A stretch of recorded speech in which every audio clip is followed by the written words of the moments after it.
Arun wants to understand brief last point of supply and demand. All right, why not? Okay, so let us look at this chart. This is the consolidation. This is the consolidation that we broke out from.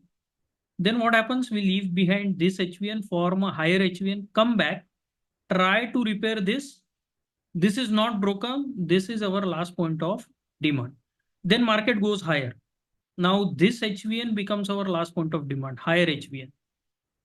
Then market goes higher, then breaks out, forms this HVN.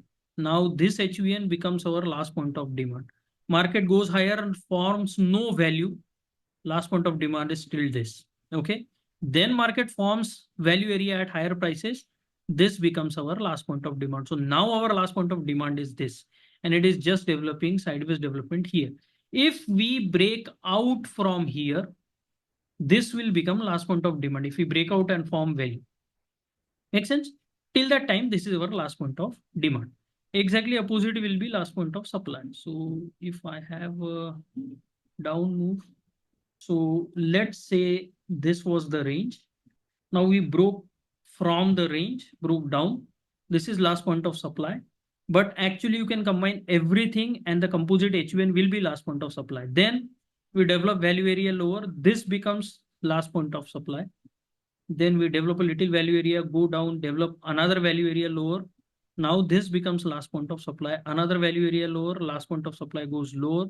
Another value area lower, last point of supply goes lower. Now we break out and break the last point of supply.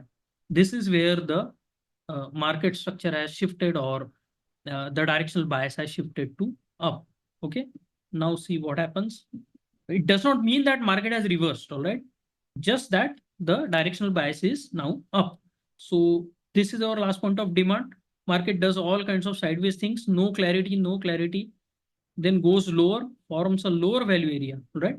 Still no clarity, then forms higher value area. Now this is our last point of demand. Higher value area, last point of demand. Higher value area, last point of demand. All right. Let us continue to move.